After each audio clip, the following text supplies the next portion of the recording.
Hello friends, welcome to পিজিস kitchen. আমি পারমিতা আবার হাজির হয়ে গেছি তোমাদের কাছে আজ একটা নতুন রেসিপি নিয়ে। আজকে আমি মাশরুম মশালা রান্না করে দেখাবো।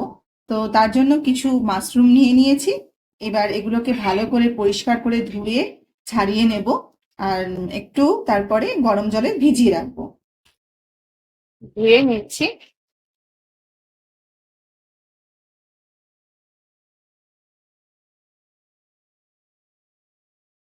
একটু গরম জল এতে দিয়ে দেব, দিয়ে ভালো করে ধুয়ে নেব যাতে নোংরাগুলো বেরিয়ে যায়। মাশরুমটাকে ম্যারিনেট করে নেব। অল্প একটু গোলমরিচের গুঁড়ো দিয়ে দিলাম, অল্প একটু গরম মশলা গুঁড়ো, হলুদ, একটু কাসুরি মেথি হাতে একটু ইয়ে করে নিলাম, 3 টেবিল চামচ মতন দই দিয়ে দিচ্ছি। এটা ম্যারিনেট করে 10 মিনিট ঢেকে রেখে দেবো।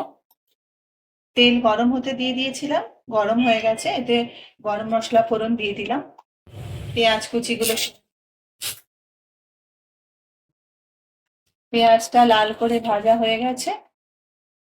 এতে 1 চামচ মতন আদা রসুন বাটা দিয়ে দেবো, দুটো কাঁচা লঙ্কা দিয়ে দিলাম, একটু কাশ্মীরি মির্চ দিয়ে দিচ্ছি। কাশ্মীরি মির্চের রংটা ভালো আসবে। জল দিয়ে দেবো, হলুদ গুঁড়ো, কুচিয়ে রাখা টমেটোটা দিয়ে দিচ্ছি, একটু ঢেকে দেবো। ধনে গুঁড়ো অল্প দিয়ে দিলাম, স্বাদ মতন নুন দিয়ে দিচ্ছি। মশলাটা ভালো করে কষতে থাকবো যতক্ষণ না পর্যন্ত তেল বেরিয়ে আসে। মশলার থেকে তেল বেরিয়ে এসেছে। এবার ম্যারিনেট করে রাখা মাশরুমটা দিয়ে দেবো।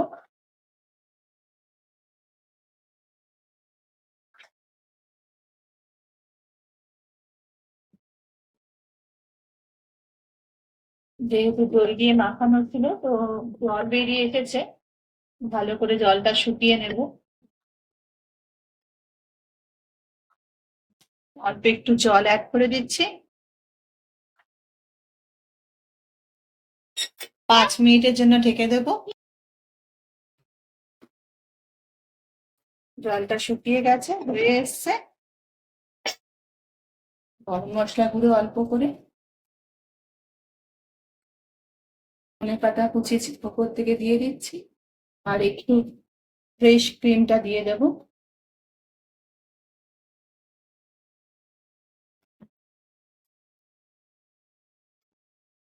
দু মিনিট হতে দেবো।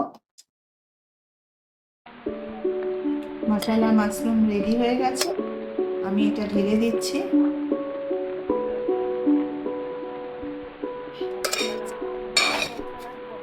মশলা মাশরুম রেডি হয়ে গেছে।